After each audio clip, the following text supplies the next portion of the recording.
ਸਨੀ ਜੀ ਬਾਬਾ ਜੀ ਜਿਵੇਂ ਆਪਾਂ ਇੱਥੇ ਡੇਰੇ ਆਉਂਦੇ ਆ, ਤੁਸੀਂ ਲੈ ਕੇ ਆਉਂਦੇ ਹੋ, ਸਾਨੂੰ ਰੋਜ਼ ਤੁਸੀਂ ਦਰਸ਼ਨ ਦਿੰਦੇ ਹੋ। ਸੱਚੇ ਪਾਤਸ਼ਾਹ ਦਿਲ ਤੇ ਕਰਦਾ ਨਾ ਜਦੋਂ ਆਪਾਂ ਘਰ ਵੀ ਭਜਨ ਤੇ ਬੈਠੀਏ ਤੇ ਤੁਹਾਡੇ ਸਾਨੂੰ ਰੋਜ਼ ਦਰਸ਼ਨ ਹੋਣ। ਦਿਲ ਤਾਂ ਆਪਣਾ ਬਹੁਤ ਕੁਝ ਕਰਦਾ ਬੀਬਾ। ਹੁਣ ਸਾਰਾ ਕੁਝ ਤਾਂ ਨਹੀਂ, ਦਿਲ ਤਾਂ ਕਰਦਾ ਕਿ ਜਹਾਜ਼ਾਂ ਦੀ ਰੋਜ਼ ਸੈਰ ਕਰੀਏ। ਐਸਾ ਦੀ ਗੱਲ ਨਹੀਂ ਬਾਬਾ ਜੀ, ਸਿਰਫ ਤੁਹਾਡੇ ਦਰਸ਼ਨ। ਹੂੰ, ਬੱਚੇ ਕਹਿ ਦਿੰਦੇ ਆ ਜਿੱਦਣ ਸਿਰਫ ਰਹਿ ਜੂਗਾ ਦਰਸ਼ਨ, ਫਿਰ ਜ਼ਰੂਰ ਹੋਣਗੇ। ਇਸ ਵਕਤ ਨਹੀਂ ਹਲੇ ਸਿਰਫ ਹੋਇਆ।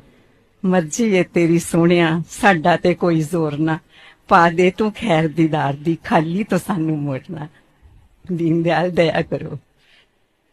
ਇੱਕ ਬਾਬਾ ਜੀ ਮੇਰੀ ਖਾਸ਼ ਹੈ, ਜਦੋਂ ਅਖੀਰ ਆਵੇ ਸਿਮਰਨ ਚੱਲੇ ਔਰ ਅੱਖਾਂ ਦੇ ਵਿੱਚ ਤੁਹਾਡਾ ਸਰੂਪ ਹੋਵੇ ਤਾਂ ਕਿ ਸਿੱਧੇ ਮਹਾਰਾਜ ਜੀ ਦੀ ਗੋਦੀ ਦੇ ਵਿੱਚ ਚਲੇ ਜਾਈਏ।